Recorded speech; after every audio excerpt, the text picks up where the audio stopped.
Bom dia, irmãos. Nós estamos no período de recepção de novos membros. A recepção deverá ocorrer no dia 27 de outubro, após a nossa reunião pela manhã, após o culto da escola dominical. Nós temos tido conversa com os irmãos e as irmãs que têm externado o desejo de serem recebidos como membros e temos ainda duas datas para aqueles que desejam ser recebidos.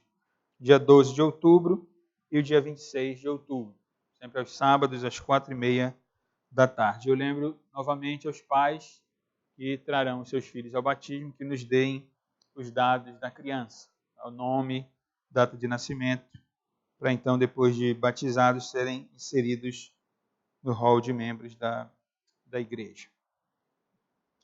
Vamos ler algumas passagens bíblicas, irmãos. Nenhuma das passagens, nem as que vão ser lidas agora, nem durante o estudo, dizem respeito à nossa igreja, obviamente que não.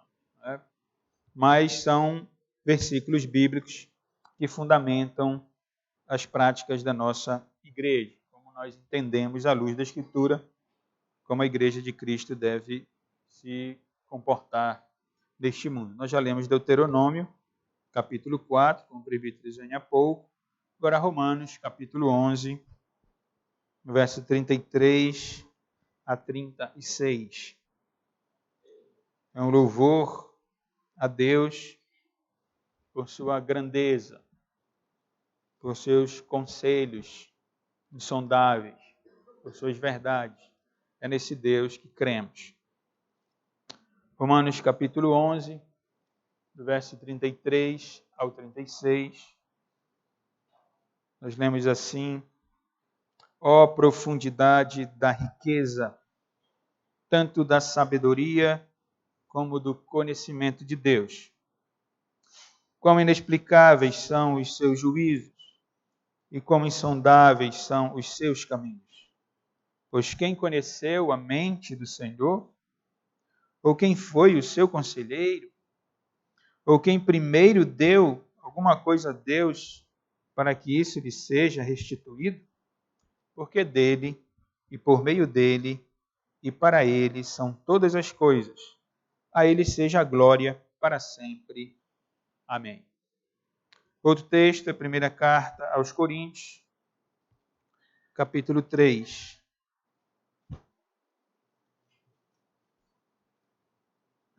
Versos 10 e 11. O fundamento da igreja de Cristo e, portanto, o fundamento da nossa igreja também, que fazemos parte da igreja de Cristo.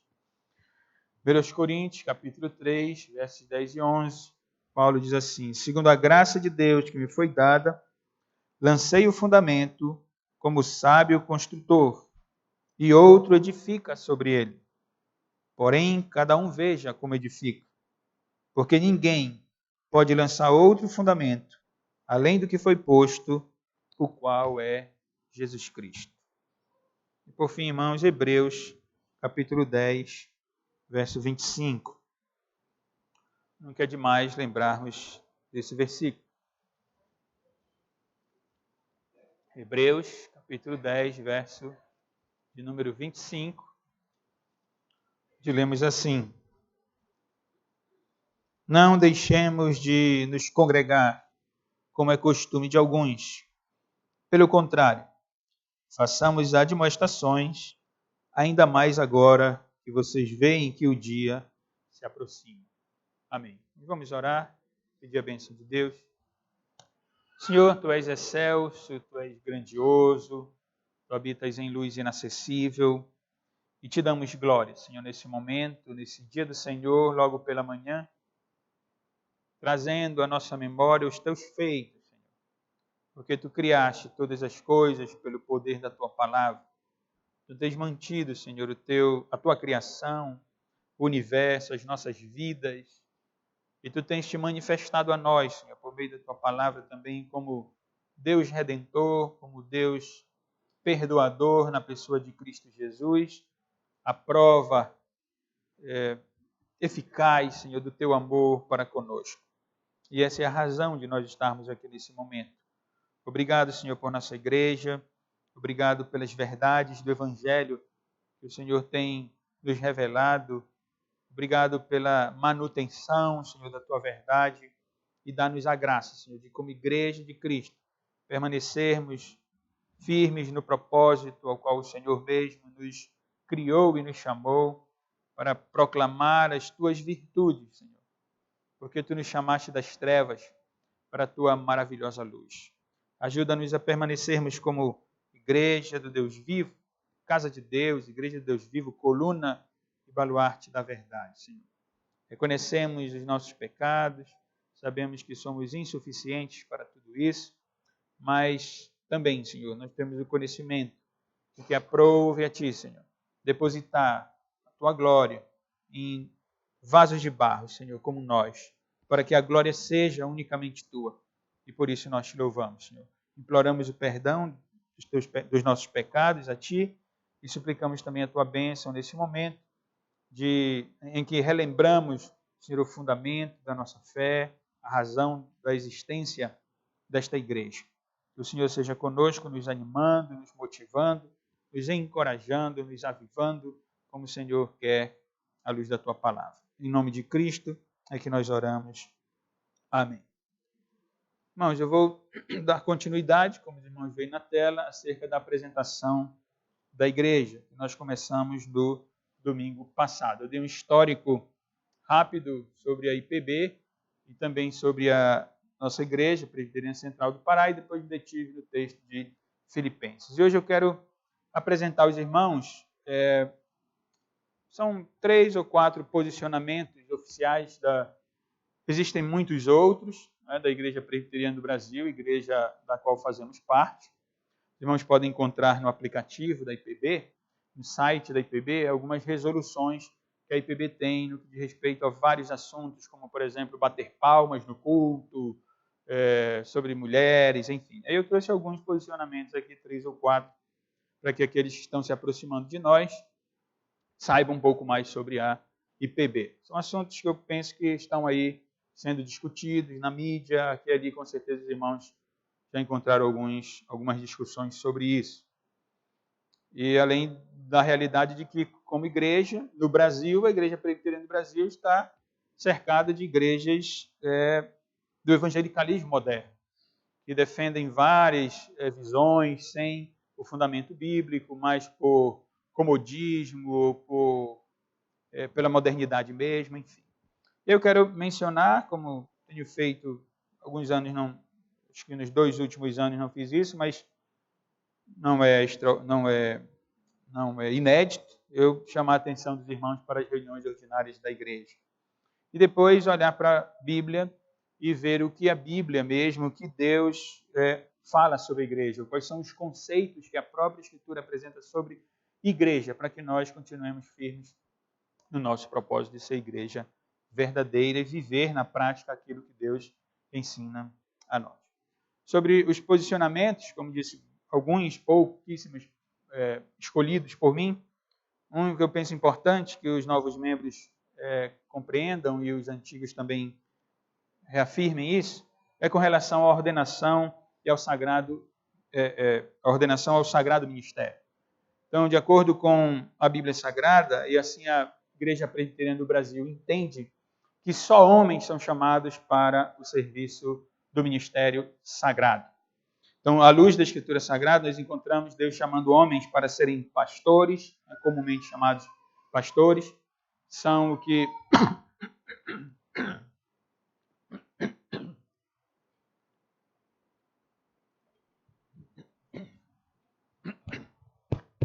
Desculpa, irmãos, é a gripe que ainda não saiu totalmente. Então, eu dizia, pastores comumente chamados pastores, a nossa Constituição explica bem, presbítero docente, presbítero regente, todos são pastores, os presbíteros são pastores da igreja, mas comumente chamados pastores aqueles que ensinam e que se dedicam ao ministério. Então, a Bíblia Sagrada e a Igreja Presbiteriana entende, à luz da Escritura Sagrada, que Deus chama homens para o pastoreio da igreja, para o presbiterato da igreja, são os presbíteros regentes, que ajudam o pastor no pastoreio do rebanho, e os diáconos também, que são oficiais do serviço. E vale a pena lembrar que não são todos os homens que são chamados ao ministério. Uma verdade tem que ficar clara, que Deus escolhe alguns homens dentro do rebanho para servirem a igreja como oficiais da igreja. Mas, à luz da Escritura, só homens são chamados para a liderança da igreja. Mulheres não são chamadas ao ministério, ao oficialato da igreja, nem como pastoras, nem como presbíteras e nem como diaconisas. Os irmãos sabem que isso é muito comum no meio evangélico. Nós somos vistos como ETs, como retrógrados, como ultrapassados, porque não defendemos a ordenação feminina. E não fazemos isso porque entendemos que esse trabalho de liderança na igreja é um trabalho bastante pesado em um certo sentido. É árduo o trabalho. E nós sempre temos a oportunidade e falamos às mulheres que elas não queiram colocar sobre os ombros uma responsabilidade que Deus não colocou sobre os ombros delas. Não é por incapacidade delas. Nós temos a certeza de que, às vezes, algumas mulheres podem até pregar melhores do que muitos pastores, podem até liderar melhor do que muitos presbíteros, podem servir muito melhor do que diáconos, enfim, mas não é questão de incapacidade. É questão de chamado mesmo, é questão de olhar para a Escritura e entender que Deus chamou homens para a liderança da igreja. Pelo simples fato de que eles, na criação, foram feitos por Deus como liderança, como cabeça, como aqueles que conduzem a sua família e também deverão conduzir a igreja. Essa compreensão que a Igreja Presbiteriana do Brasil tem, nós também, como fazemos parte dela, também entendemos claramente, tem o seu fundamento desde o Antigo Testamento.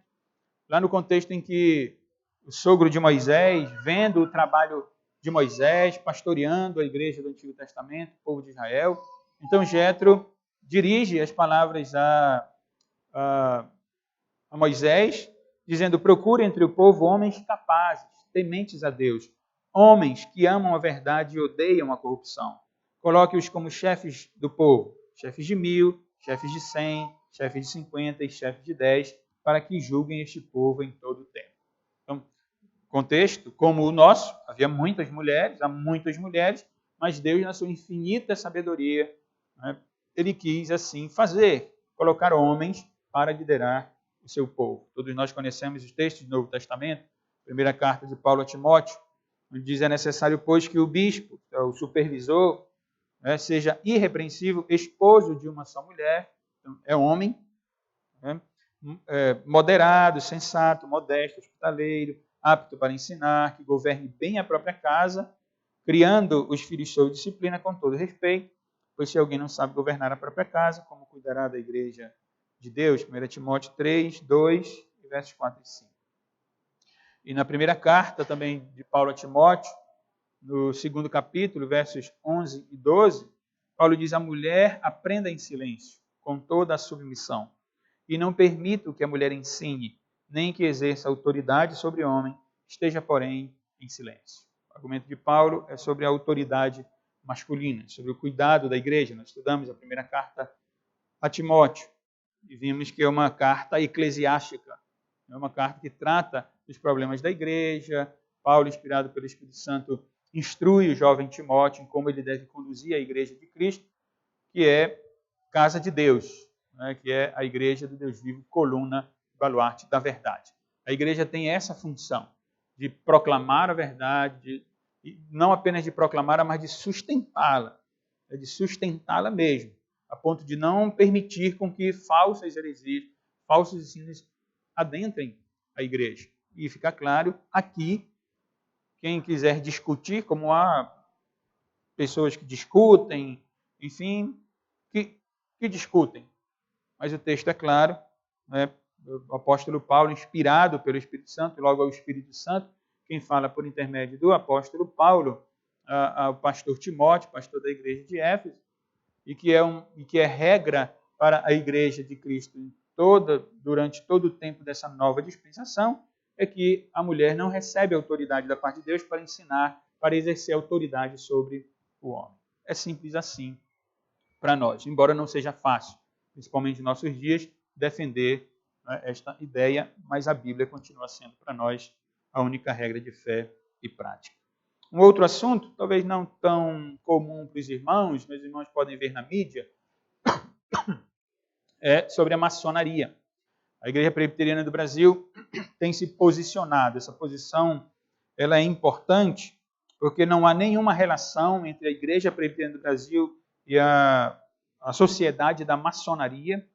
Essa é uma discussão de longo tempo, de todo o século passado, praticamente. Os irmãos podem encontrar isso na internet. Se os irmãos visualizarem a resolução do Supremo Conselho da Igreja Presbiteriana lá em 1900 alguma coisa, vão ver que a Igreja Presbiteriana do Brasil se posicionava a favor da maçonaria. Não havia nenhum problema em alguém ser maçom, mas essa discussão tem sido recorrente no Supremo Conselho da Igreja Presbiteriana do Brasil.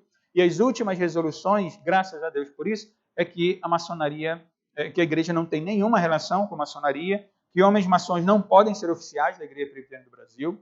Então, se alguém é maçom, ele não pode ser pastor, ele não pode ser presbítero, ele não pode ser diácono da Igreja Presbiteriana do Brasil, porque a Igreja Presbiteriana do Brasil, hoje, na reunião do Supremo Concílio, entende que não há compatibilidade entre a Igreja Presbiteriana do Brasil e a sociedade da maçonaria. Por algumas razões, que seria um estudo longo sobre a maçonaria, mas o fato é que a maçonaria ela não se opõe a nenhuma religião e abraça todas as religiões ao mesmo tempo. Isso é totalmente incompatível com a revelação da Escritura Sagrada.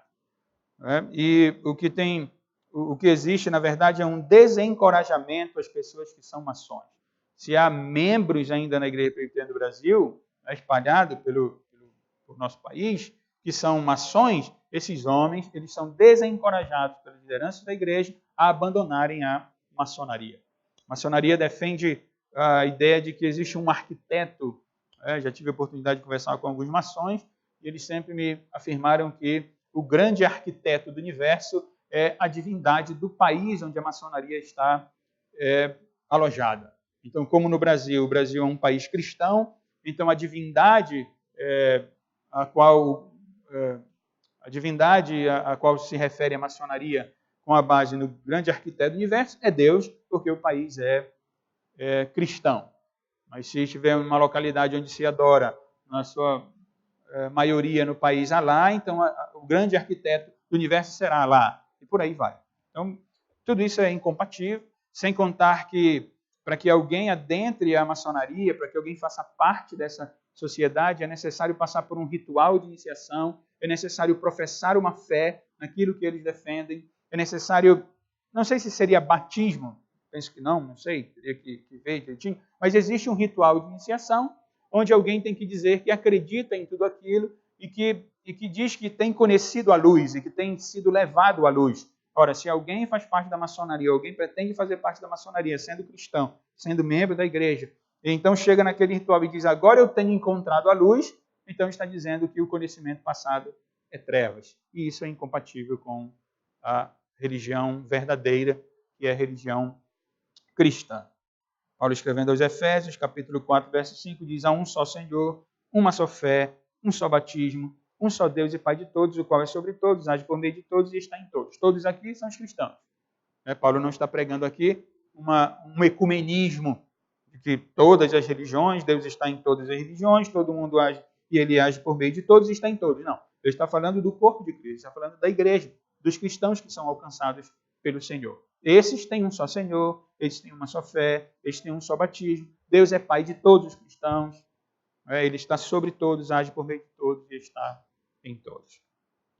Outro assunto importante para a nossa época é a homossexualidade. Qual é a posição oficial da Igreja Presbiteriana do Brasil? Que a homossexualidade é pecado. Simplesmente pelos versículos que nós lemos em Levítico 18, 22, por exemplo, não se deite com outro homem para ter relações com ele como se fosse mulher, é abominação. E 1 Coríntios 6 é um texto importante para nós, para não sermos acusados de homofóbicos. O texto de 1 Coríntios 6, 9 diz, ou vocês não sabem que os injustos não herdarão o reino de Deus. Quem não vai herdar o reino de Deus? Paulo diz, não se enganem, nem imorais, nem idólatras, nem adúlteros, nem afeminados e nem homossexuais. Então, não são só os homossexuais. A igreja verdadeira de Cristo não se opõe apenas à homossexualidade, mas se opõe também à promiscuidade, se opõe também ao adultério, se opõe também à idolatria, à imoralidade, a tudo aquilo que a Bíblia chama de pecado. Então, nós não destacamos a homossexualidade como se fosse o pior pecado do mundo. É verdade que os evangélicos, de uma forma geral, e aí às vezes também nós compramos essa ideia, às vezes nós passamos a impressão de que a homossexualidade é o pior pecado do mundo, quando não é. O pecado da homossexualidade não é diferente do pecado da promiscuidade. Um homem, um rapaz que tem desejos e se sente atraído por outro rapaz, ou uma moça que se sente atraída por uma outra moça, não é diferente o seu pecado do homem hétero que não pode ver uma mulher e que fica desejando a mulher como se fosse um cachorro sem domínio próprio ou coisa parecida. Então, nos dois casos são pecados. A idolatria é pecado.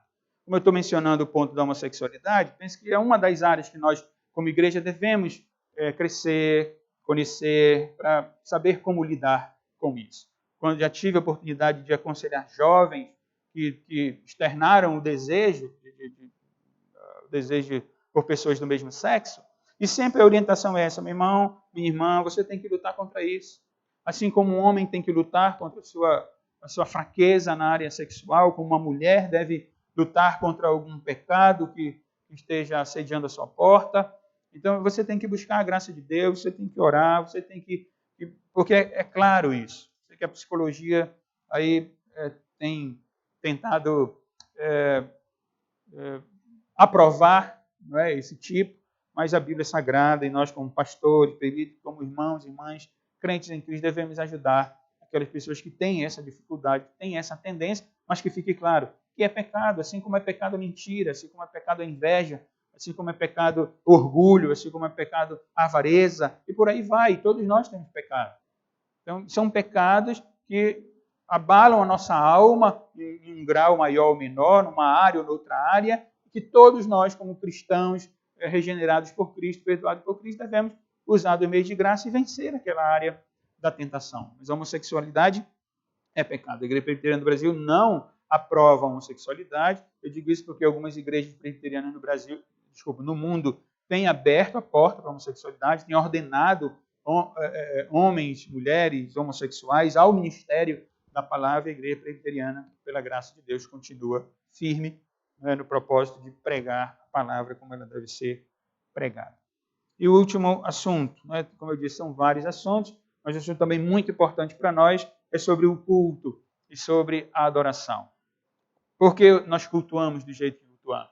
Por que nós adoramos do jeito que adoramos? Nós não podemos perder o princípio que nós temos, conhecido como princípio regulador do culto. Esse princípio é um princípio reformado, onde nós encontramos que o culto que nós prestamos a Deus deve ter uma ênfase teocêntrica. É Deus o centro do culto. É Ele que tem que ser adorado, é Ele que tem que ser exaltado, é Ele que tem que ser visto quando o culto está sendo promovido. E não o homem, e não a pessoa humana, e não o enfeite, ou os instrumentos musicais, ou um grupo da igreja, sejam crianças, sejam adolescentes, sejam jovens, idosos, especiais, surdos, cadeirantes. Não é nada disso tem que ter o centro e a atenção.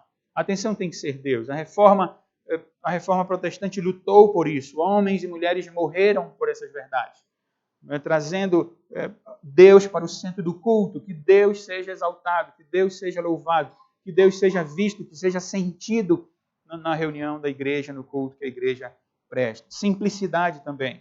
Esse é um princípio válido. A reforma entende que toda a pompa e todo o brilho do culto era da antiga dispensação, era em Israel, com toda a sua característica pictórica, com todos os elementos de culto. Ali, quando a glória e todas aquelas figuras e todos aqueles elementos apontavam para uma glória superior que viria, que é a glória de Cristo. Uma vez que Cristo encarna, desenvolve o seu ministério terreno, morre, ressuscita, então agora a glória de Deus se faz presente realmente na igreja de Cristo, e então já não fazem mais parte qualquer simbologia, senão apenas aquelas que Deus mesmo instituiu, batismo e Santa Ceia, que são os sacramentos.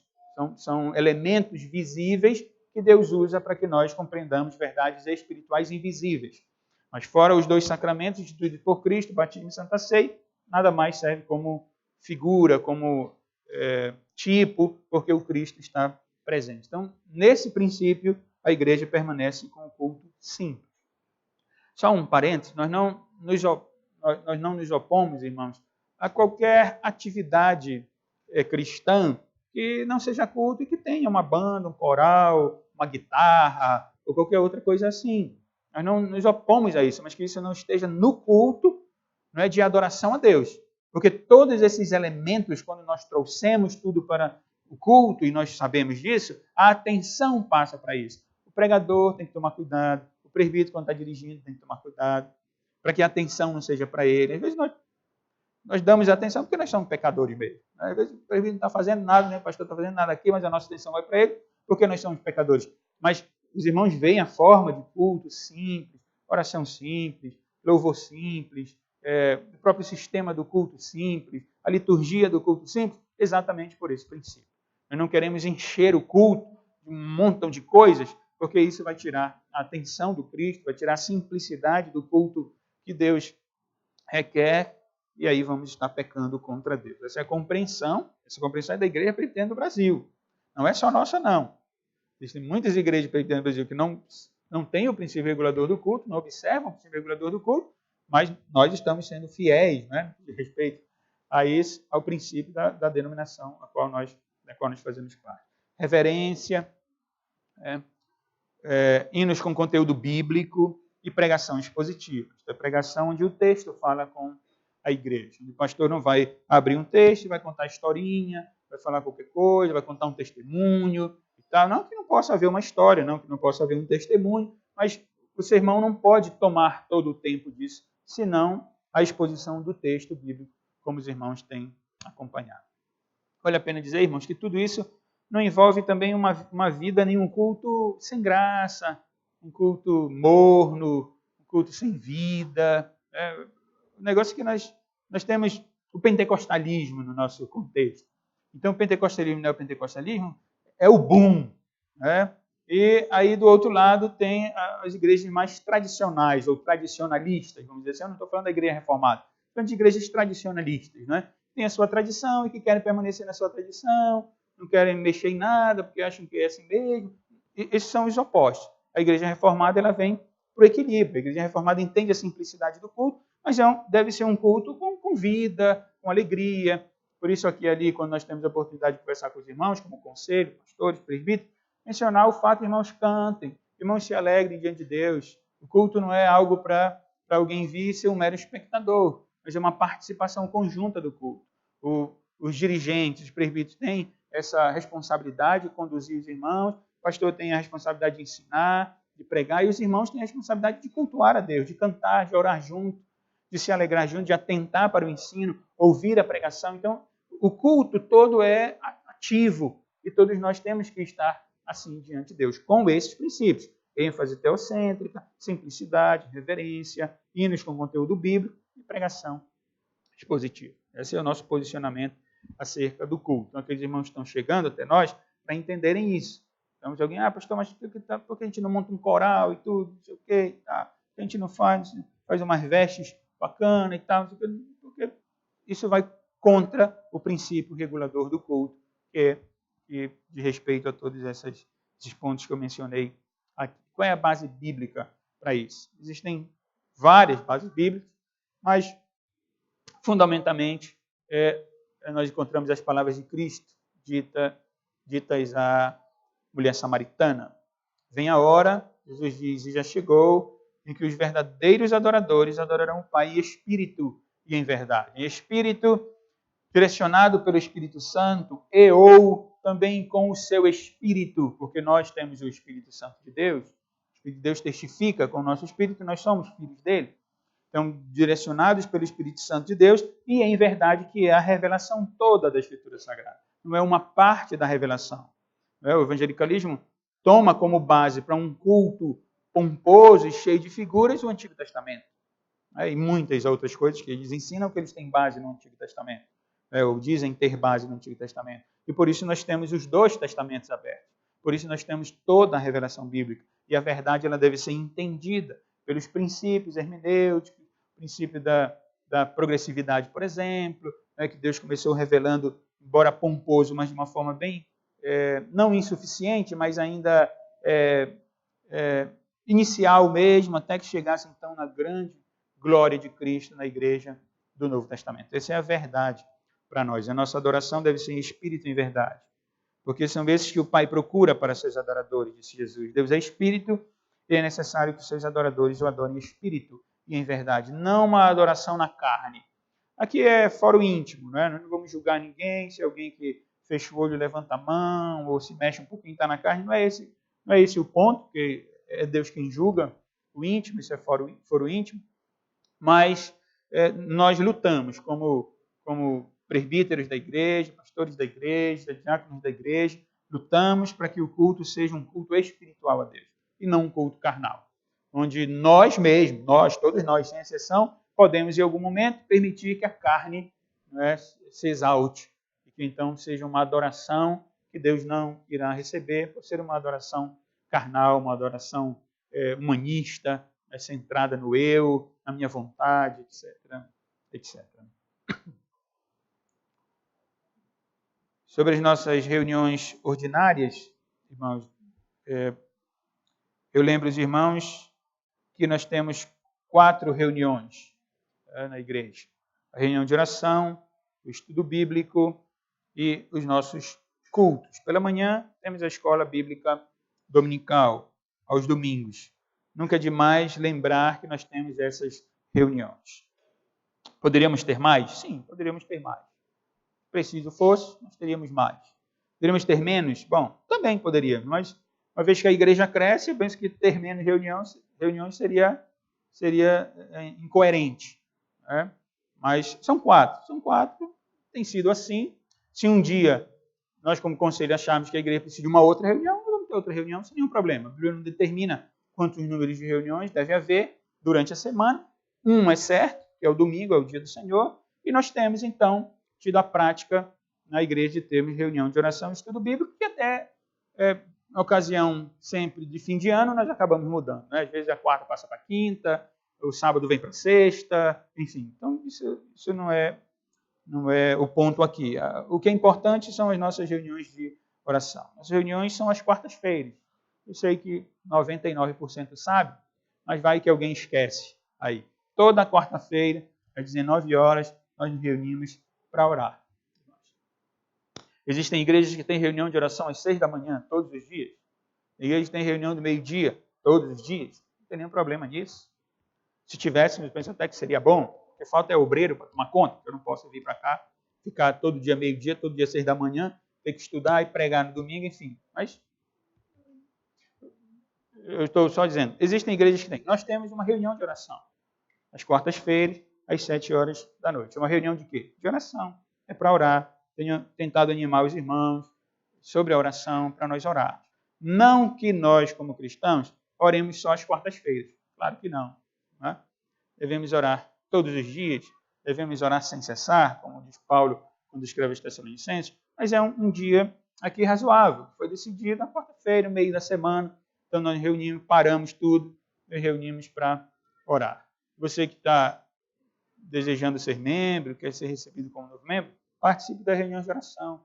É uma reunião boa para nós, porque nós conhecemos as necessidades dos irmãos da igreja, podemos voltar para casa e orar por aquelas necessidades e busca a graça de Deus para orar. Por isso que a oração é um assunto que nós vamos precisar sempre estar tocando, porque nós precisamos sempre orar mais, depositar a nossa confiança em Deus.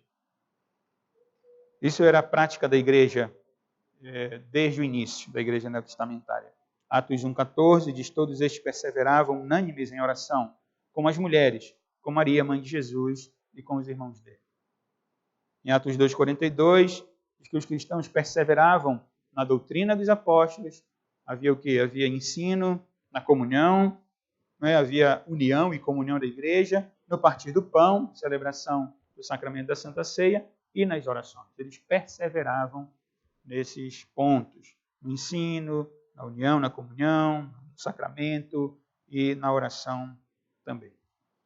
A outra reunião que nós temos é o estudo bíblico aos sábados, às 18 horas. Eu coloquei o calendário aí para você marcar na sua agenda o sábado. Todo sábado você vai marcar para vir para a igreja. Toda quarta você vai marcar para vir à igreja orar. Claro que A quarta é um pouco mais difícil, alguns trabalham até mais tarde, alguns estão na faculdade, na universidade, enfim.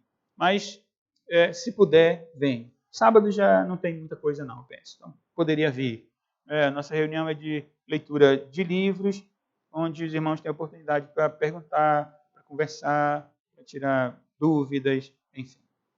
Qual é a base? É que nós queremos sempre conhecer o Senhor e queremos prosseguir em conhecer ao Senhor, como diz Oséias 6:3, a ordenança do Senhor. Conheçamos e prossigamos em conhecer o Senhor. Nossa reunião ela é muito rica, porque nós lemos sobre vários assuntos nos sábados, vários assuntos mesmo. Então, pecado, igreja, Deus, Jesus Cristo, cosmovisão cristã, enfim, são vários assuntos que nós acabamos considerando nas nossas leituras de sábado. E quem vem, quem participa, sabe a bênção que é a nossa reunião. Cresçam na graça e no conhecimento de nosso Senhor e Salvador Jesus Cristo, diz Pedro na sua segunda carta, capítulo 3, versículo 18. E temos os nossos cultos, as nossas reuniões. Domingo pela manhã, às 9 horas, na escola dominical, e às 18 nós temos o nosso culto a Deus. Podia ser de manhã, tarde, à noite? Podia também. Né? Se a igreja fosse muito grande, não tivesse como caber todo mundo, então sem nenhum problema teríamos. Mas é razoável começar de manhã, o dia vindo para a casa do Senhor, e à noite celebrando a Deus também, com base lá desde a instituição do culto no Antigo Testamento.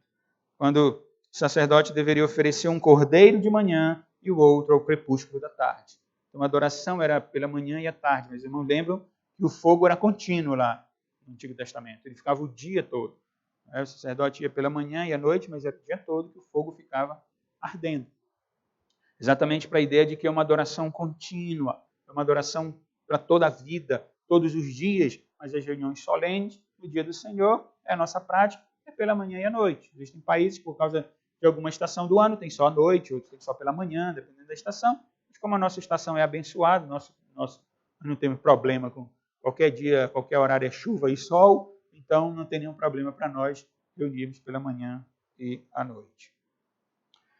Bom é render graças ao Senhor, cantar louvores ao teu nome altíssimo, anunciar de manhã a tua misericórdia e durante as noites a tua fidelidade.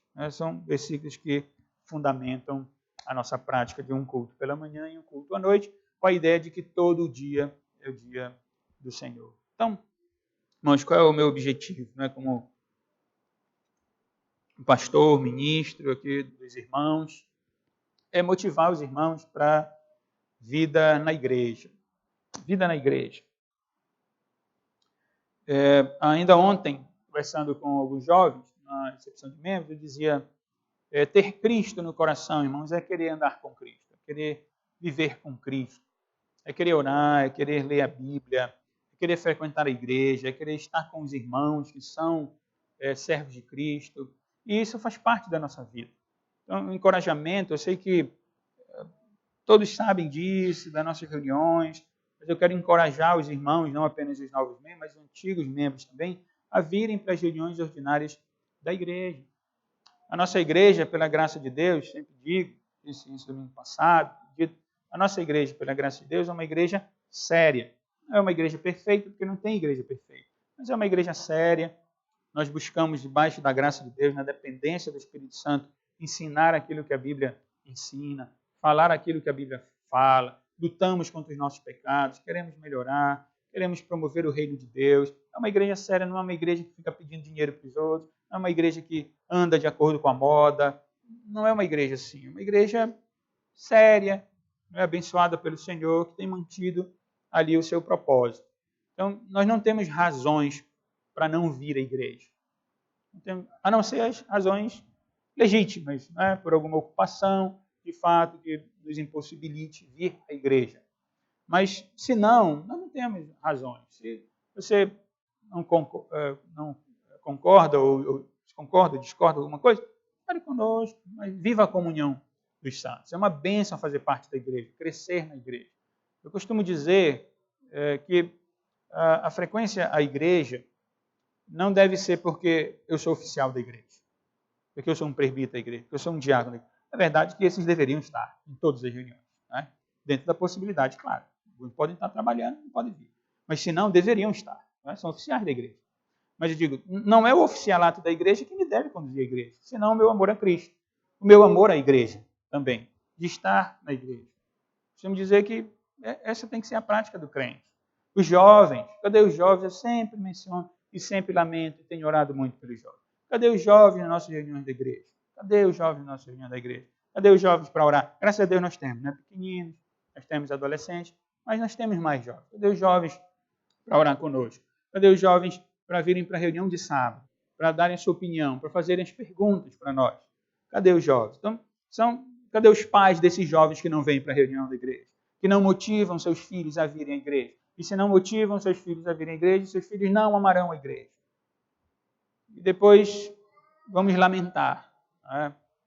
Enfim, mas é encorajar os irmãos. Digo, não é o oficialato da igreja que deve nos trazer à reunião da igreja, porque antes de nós sermos oficiais, nós íamos à reunião da igreja normalmente, apenas porque queríamos agradar a Deus, apenas porque queríamos conhecer mais de Deus, apenas porque queríamos estar com o povo de Deus, queríamos ter amizades crentes, queríamos ter irmãos mais velhos e mais velhas que pudessem nos ajudar na nossa caminhada, na nossa trajetória cristã. Então, esse é o motivo, sempre de lembrar os irmãos. Nós temos 4 reuniões. Domingo são 2, então nós temos 2 reuniões, uma no meio, outra no final, né, da semana, início da outra semana, no sábado à noite. É um horário tranquilo, já puxamos o horário para as 6, não é, por bom senso, para não ficar muito tarde, para que os irmãos saiam, não fique perigoso. Já trouxemos para mais cedo, às 18 horas, então dá tempo de ir para o cinema à tarde, quem quiser ir, dá tempo de comer a pipoca, tomar o sorvete, ir para a reunião, descansar, ir para casa dormir, para domingo cedo de manhã estar aqui. Vocês irmãos percebem? Sempre que eu subo aqui, eu olho aqui e sempre vejo alguém chegando. Eu subo ao púlpito, é o quê? 9h30, 9h35, que o prefeito Zainho passa para mim, e tem irmão chegando 9h40 da manhã, irmãos. Eu digo, isso eu tenho que exortar, irmão, do púlpito como pastor, porque é uma realidade que devemos sempre cuidar. Dentro da nossa responsabilidade como presbítero, chamamos irmãos, conversamos com os irmãos, animamos os irmãos, mas é algo que nós devemos trazer para o nosso coração, a vida da igreja. A vida da igreja, independentemente da imperfeição da igreja, como eu disse. Para onde nós formos, nós vamos encontrar imperfeições. Mas Deus tem estabelecido, assim, reuniões periódicas da igreja. É uma vida em comunidade com a igreja. Nós nem somos como as modernas, que tem todos os dias reuniões, cheio de reuniões. Acham que é necessário lá? Bom, é o caso lá. Eu digo, nós nem temos como exigir. Mas muitos, não participam das reuniões. Eu sempre menciono no domingo, pela manhã na recepção de membros, onde também tem um número reduzido. À noite sempre tem mais gente, porque acham que o culto da noite é mais importante que o culto da manhã, enfim, essas coisas. A verdade é que todas as reuniões da igreja são importantes para o nosso crescimento espiritual, para a nossa comunhão, para o nosso fortalecimento, para a nossa aproximação como crente, onde podemos ajudar um o outro, enfim. O que falta para nós, eu penso, é reconhecer mesmo os nossos pecados, as nossas prioridades. Eu conversei com alguns jovens sobre isso, e eu disse para eles, reconheçam as suas prioridades. Vocês não têm colocado a igreja como prioridade na vida de vocês. É só isso. Não justifique nada, disse para o jovem. Não justifique a sua ausência. Porque só admita. Não, de fato, eu prefiro estar com meus colegas brincando bilhar, brincando sei lá o quê, jogando videogame. Eu prefiro estar com um livro aberto, estudando, do que vir à igreja. Só diga isso, reconheça isso diante de Deus, para que Deus tenha misericórdia, mude o seu coração e diga, não, agora eu vou para a igreja, eu vou aprender as coisas do Senhor, eu vou ler sobre as coisas do Senhor, eu vou estar com um jovem do meu lado, crente, que vai conversar comigo, eu vou ter homens e mulheres mais velhos que vão me ajudar, enfim, esse é o propósito da apresentação do estudo e da exortação aos irmãos, para que venham para a igreja, que queiram uma vida na igreja. Por quê, irmãos? Vejam só, esse é o nosso último tópico aqui. O que a Bíblia fala sobre a igreja? Porque toda essa exortação vira igreja, por quê? São termos que os irmãos conhecem, talvez alguns mais novos não conheçam, mas a Bíblia, o próprio Deus apresenta a igreja como corpo de Cristo. Lemos isso lá em Efésios, capítulo 1, versos 22 e 23. E sujeitou todas as coisas debaixo dos pés de Cristo, e para ser o cabeça sobre todas as coisas, o deu à igreja. Isto é, Deus, então, colocou todas as coisas aos pés de Cristo, para que ele fosse o cabeça sobre todas as coisas, e ele deu Cristo, que é o cabeça sobre todas as coisas, para a igreja, a qual é o seu corpo. Então, a igreja é o corpo de Cristo. E Paulo diz ainda mais, a igreja é a plenitude de Cristo. É a plenitude daquele que a tudo enche em todas as coisas. Vejam que Paulo está dizendo que a igreja de Cristo é a igreja espalhada por toda a terra.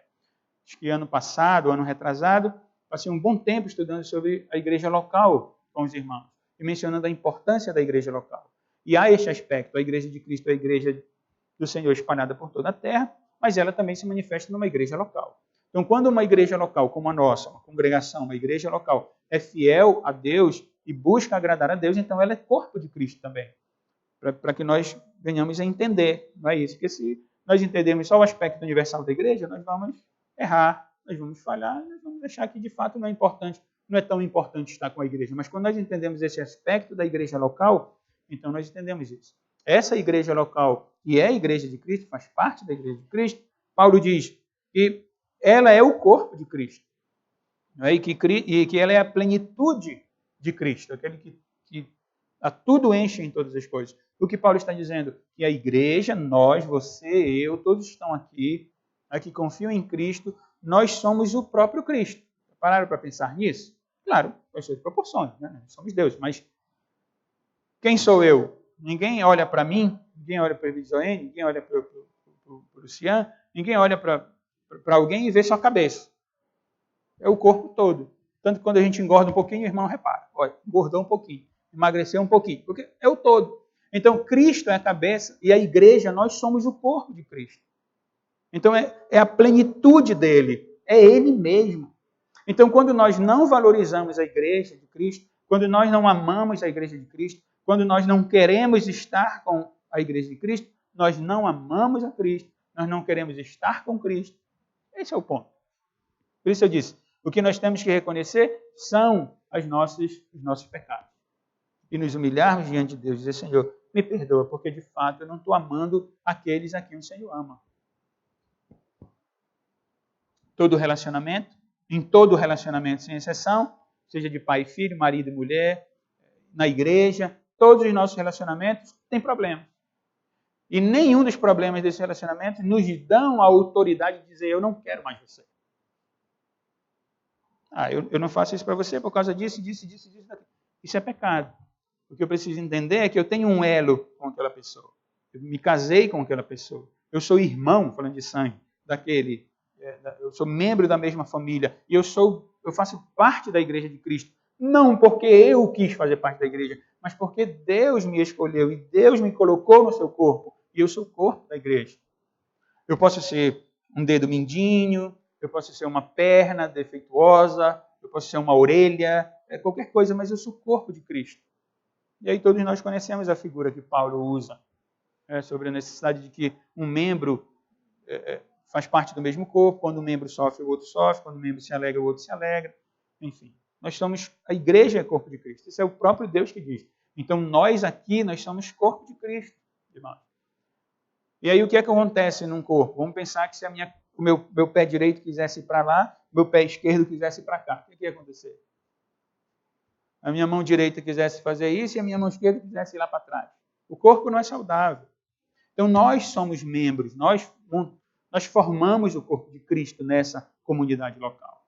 Então se eu quero ir para cá, se o outro quer ir para lá, se o outro quer ir para ali, e não há a unidade, não há a comunhão, não há a união, então essa igreja vai ser uma igreja sempre defeituosa e problemática ao extremo, porque problema sempre vai ter por causa da queda. Né? Por causa da queda. Mas vejam que a figura principal aqui nem é essa. A figura principal aqui é ser o corpo de Cristo. E ele é o cabeça. E ela é a plenitude daquele que enche todas as coisas. Então, todas as nossas deficiências, todas as graças que temos recebido de Deus, elas vêm do próprio Cristo e elas nos alimentam e essa cabeça mantém, lidera essa ideia aqui de liderança, como cabeça que conduz o corpo. Enfim, então nós somos corpo de Cristo. Uma outra figura muito bonita que a Bíblia usa sobre a igreja, né, que ela é o quê? Ela é a noiva, ela é a esposa de Cristo. E a figura é essa aí, de alguém que protege, de alguém que cuida, como Paulo escreve aos Efésios, dizendo, de alguém que dá a vida, né, para tornar a outra sem ruga, sem mancha, bela, perfeita. Por isso que em Apocalipse, capítulo 21, verso 9, João viu e disse, então veio um dos 7 anjos que tinham as 7 taças cheias dos últimos 7 flagelos e falou comigo dizendo, venha, vou mostrar-lhe a noiva, a esposa do Cordeiro. É a igreja de Cristo. Toda a igreja do Senhor Jesus que vai casar com Cristo, né, uma vez por todas e vai viver para sempre com o seu Senhor. Esse aspecto escatológico, final, né, ele já iniciou. Não lembram da teologia? O já e ainda não. Então, ainda não plenamente, mas já. Então, nós já nos casamos com Cristo. Nós somos a noiva e a esposa de Cristo. O meu irmão faz parte disso. E Cristo nos protege, nos animando. A Bíblia também usa outro termo para a igreja. É povo de Deus, é nação santa, e é geração eleita, e é sacerdócio real. 1 de Pedro 2,9. Vocês, porém, são geração eleita, sacerdócio real, nação santa, povo de propriedade exclusiva de Deus, e ele dá até o propósito, a fim de proclamar as virtudes daquele que o chamou das trevas para a sua maravilhosa luz. É um povo de Deus. É direcionado por Deus. É comissionado, é chamado pelo Senhor, é capacitado pelo Senhor, é cuidado pelo Senhor, é enviado pelo Senhor. Porque é dele o povo. Como nós nos esquecemos disso, irmãos? Eu me esqueço disso, os irmãos se esquecem disso. E por isso nós pecamos, porque nós achamos que a igreja é do fulano, a igreja é minha, a igreja é dos meus pais, a igreja é não sei de quem, a igreja é não sei o quê, e nós esquecemos que nós somos povo de Deus. E que é Deus que conduz a igreja, que é Deus que abençoa a igreja. Somos nação santa. Todos esses termos, irmãos, sabem, eles são veterotestamentários. Pedro toma a linguagem veterotestamentária de Deus dada a Moisés e aplica à igreja do Novo Testamento. Nós somos nação santa. Claro, por sermos de Deus, nós somos santos. Nós não temos uma lei própria, nós temos a lei de Deus que rege a nossa vida. Nós somos geração eleita, como eu disse há pouco, porque nós não fazemos parte da igreja porque nós um dia decidimos fazer parte da igreja por nossa livre e espontânea vontade. Não foi. Porque se fosse por minha livre e espontânea vontade, eu estaria no mundo uma hora dessa, você estaria certamente nas mãos do diabo uma hora dessa. Mas foi Deus que escolheu você, foi Deus que me escolheu, Deus que nos escolheu para si. E na sua providência, Deus nos tem trazido a esta igreja, a esta congregação aqui. E esta congregação aqui, assim como a igreja de Cristo, espalhada pela terra, é uma geração eleita, é um povo escolhido. Eleito aqui é escolhido. Deus escolheu, por isso a figura de Deus foi e pegou o Pedrinho e disse, Pedrinho, você é daqui, Pedrinho, do meu povo. E o povo de Deus está espalhado pela terra. E Deus disse, Pedrinho, eu vou lhe colocar lá na igreja presbiteriana central do Pará. Lá que você vai me servir. Lá que você vai receber a minha graça, que você vai ajudar, ser ajudado, vai orar, vão orar por você. Geração eleita, nós somos escolhidos por Deus. E nós somos sacerdócio real. Não há muito tempo, estudamos sobre o ofício sacerdotal. Quem era o sacerdote na antiga dispensação? Era aquele que intercedia junto a Deus pelo povo. Né? Então, é o que nós devemos fazer como igreja. Orar uns pelos outros. Não apenas pela igreja, mas para o próprio mundo. Testemunhar qual Deus nós servimos. Nós somos um sacerdócio real. Nós temos valor diante de Deus. Né? Diante de Deus como sacerdote. Como homens e mulheres escolhidos por Deus. Já li a referência e algumas outras definições para nós concluirmos.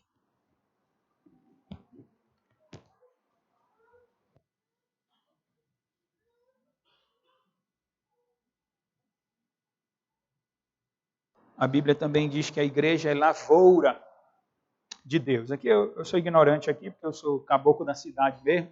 Não sei o que é lavrar uma terra, não. Mas um pouquinho que a gente sabe, dá muito trabalho, não dá? O presbítero Raimundo está ali, é um dos que cuida de terra, dá muito trabalho, não dá? E a lavoura significa o quê? Trabalho, significa plantio, significa colheita, significa trabalho, trabalho, trabalho, esforço, pois a igreja é isso, irmão. É isso que é a igreja. É a lavoura de Deus. E é também edifício de Deus. E a figura é um edifício sendo construído mesmo, porque essa é a ideia do texto original. Nós somos cooperadores de Deus. A Paulo escreve em 1 Coríntios 3 naquela discussão, eu sou de Paulo, eu sou de Apolo, eu sou de Pedro, eu sou de Jesus e tudo. E Paulo diz, olha, Apolo e eu, nós fizemos isso, nós somos cooperadores de Deus. Eu e ele, não é que Paulo esteja cooperando com Deus. Alguns entendem errado o versículo. Os arminianos dizem, não, mas está escrito, nós cooperamos. Não, mas o versículo está dizendo que Paulo e Apolo são cooperadores de Deus. Né? Deus faz a obra, eles cooperam juntos, e aí Paulo diz, vocês são lavoura de Deus. Trabalho e edifício de Deus. Por quê? Porque está sendo construído. E aí os engenheiros, os técnicos em edificação, sabem bem também o trabalho que dá construir um prédio desse aí, um edifício desse aí. Pois isso é que é a igreja. A igreja é um edifício de Deus sendo construído, é uma lavoura. Às vezes nós queremos uma igreja prontinha já. Eu, às vezes, queria uma igreja prontinha já. Mas não é assim. Biblicamente não é assim.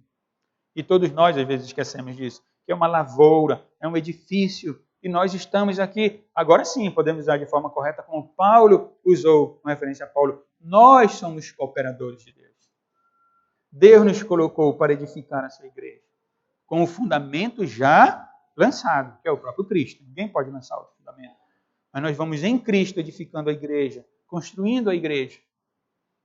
E aí, numa construção dessa aqui, vai cair um ferro na cabeça de um, vai cair um pedaço de madeira no pé do outro, e assim a gente vai, e a gente tem que ir, e continuar, e andando, e caminhando, e amando, e buscando Deus, a graça de Deus, e sendo objeto da sua graça para o crescimento. Outro termo, santuário de Deus. Assim, também estudamos já o tabernáculo, né? Depois Deus deu a graça a Salomão de construir o templo, que era o santuário de Deus, que era onde Deus fazia presente, onde Deus habitava. Então, se alguém quisesse conhecer a Deus lá no Antigo Testamento, ia para onde? Para Israel. Ia para o culto em Israel, de forma ordinária. Ia para o culto, e via o templo, e via a glória, a fumaça ali, a nuvem, melhor, e então Deus se fazia presente. Pois Deus estabeleceu o santuário no Antigo Testamento exatamente para nos falar da realidade espiritual no Novo Testamento, da qual Paulo faz referência. Vocês não sabem que são santuários de Deus e que o Espírito de Deus habita em vocês? Paulo diz. Se alguém destruir o santuário de Deus, Deus o destruirá, porque o santuário de Deus, que são vocês, é sagrado. Então, tanto individualmente falando, como templo, né, o meu corpo é templo do Espírito Santo, sem dúvida nenhuma, mas também nós, como corpo de Cristo, nós como um corpo só, também somos o santuário de Deus. Deus habita no nosso meio. E somos família de Deus. Poderia ter começado com essa, né, mas vou quase terminando com essa. É outro termo, família de Deus. Efésios 2,19, vocês não são mais estrangeiros e peregrinos, mas concidadãos dos santos e membros da família de Deus. Se um edifício dá trabalho, se uma lavoura dá trabalho, o que falar de família? Né? Família é uma família, que todos nós sabemos o que é.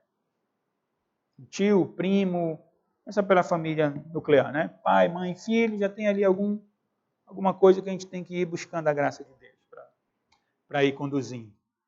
Nós pensamos numa família estendida, primo, tio, avô, e aí já tem mais problema. Né? Eu tenho dito que é algo, né, que tenho compreendido e que tenho externado no momento de aconselhamento de alguns. É que a verdade, abrindo parênteses aqui rapidamente, a verdade, irmãos, é que nenhum de nós quer ter alguma dificuldade em qualquer área da vida. Pense no trabalho, pense na reunião de condomínio, pense na sua família, pense na igreja, pense em qualquer... Nós não queremos nenhum problema. Nós não queremos viver nenhum dilema. Só que não foi assim que Deus fez. Porque nós estamos neste mundo decaído, amaldiçoado por Deus. nós somos pecadores. Então nós temos que aprender o quê? Debaixo da graça de Deus, resolver os nossos conflitos. Eu estou falando disso porque eu estou aqui no slide família de Deus. A família não é assim? Tem que resolver conflito aqui e ali, mas por um acaso eu vou me deserdar da minha família e não quero mais saber. Não, não é assim. Nós temos que ir caminhando, buscando a graça de Deus, sendo conduzidos. E isso é a igreja. Essa é a figura da família. Às vezes nós só olhamos o aspecto bonito, né? Uma família, vamos tirar a foto e toda a família está vendo a foto. Mas a gente sabe que aquele papai ali pode ter um problema com a menina, tem um problema. E é assim que é a igreja. É uma família, mas é a família de Deus. Então, nós todos fazemos parte dessa família. Nós somos ainda o Israel de Deus. Veja, esse termo é muito interessante, muito importante para nós, né? Porque eu sempre menciono, alguns ainda acham que o povo de Deus é o Israel lá, da Palestina, mas quando a igreja é o Israel de Deus. A figura é o Israel do Antigo Testamento, que Deus se revelou lá. Mas é o termo que Paulo, escrevendo aos Gálatas, traz, né? Dizendo, olha, vocês são Israel de Deus. Ele diz, Gálatas 6,16, e a todos os que andarem em conformidade com esta regra, paz e misericórdia sejam sobre eles e sobre o Israel de Deus. Mas podem ver lá o contexto, Paulo está falando da igreja de Cristo. Nós somos Israel de Deus. Qual é a figura de Israel que nós temos? De um povo escolhido, de uma nação santa, de um povo que recebeu a lei de Deus, pois somos nós, como nós já conhecemos. E para concluir, duas outras figuras bastante conhecidas nossas. Sal da terra. Qual é a função do sal? Tem muitas funções. Uma função muito simples, talvez até nem seja tanto a da Bíblia, mas uma função bem simples do sal é o quê? É dar sabor, não é? Tanto que Jesus diz, vocês são o sal da terra. Ora, se o sal viesse insípido, como lhe restaurar o sabor? Para nada mais preste, senão para lançado fora, ser pisado pelos homens. Então dá sabor, ou numa linguagem muito simples, que a gente dá graça para alguma coisa. Uma coisa, isso aqui está sem graça, põe um pouquinho de sal, fica com graça, não é? Fica gostoso. Então, o papel da igreja nesse mundo é ser sal. Esse mundo, quando Cristo buscar a igreja e levar a igreja e tirar o sal dessa terra, então a terra vai ser destruída. Deus vai trazer novos céus e nova terra, né, onde nós habitaremos. Então é sal da terra. Sem contar a outra propriedade que é manter. Né? Antigamente não tinha o refrigerador, não tinha o prosdóximo, então o sal ele mantinha a carne ali e o mundo não é destruído por causa de nós nesse mundo, né? Nesse aspecto de sal. Nós somos sal. Alguém disse, você é chamado para ser sal, mas não para ser sal grosso, né? Porque às vezes a gente é grosso mesmo, mas não precisa ser grosso. É sal, mas não precisa ser grosso. Então, é o sal, essa é a característica do sal. De dar sabor, de dar brilho, né? Deus olha para o mundo e vê e manifesta a sua graça por meio da sua igreja mesmo, graça especial de Deus. Juntamente com essa figura, não é? No mesmo texto, tem a luz do mundo. Também de forma muito clara, de vocês são a luz do mundo. Não se pode esconder uma cidade situada no alto de um monte, não tem como. Nem se acende uma lamparina para colocá-la debaixo de um cesto, mas num lugar adequado, onde ilumina bem todos os que estão na casa. Assim brilhe também a luz de vocês diante dos outros, para que vejam as boas obras que vocês fazem e glorifiquem o Pai de vocês que está nos céus. Deus nos chamou para quê? A luz da palavra de Cristo, para nos colocar num local assim que todos possam ver o quê? As nossas boas obras que fazemos para glorificar a Deus. E eles vendo as obras, eles vendo o testemunho da igreja, então vão glorificar a Deus também. Olha, o Joãozinho ali deu um bom testemunho, o Joãozinho ali não se misturou, é crente mesmo. Então, olha, rapaz, o Deus dele é a luz que tem que brilhar. É a igreja, somos nós. São essas as figuras, né, que nós encontramos na Bíblia Sagrada. Concluindo, de forma bem direta. Graças a Deus por nossa igreja, graças a Deus por nossas congregações.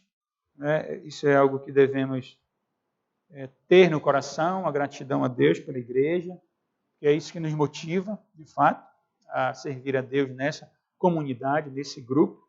Né? Existem muitos grupos, muitas comunidades, muitas igrejas, muitas congregações, mas nós estamos aqui.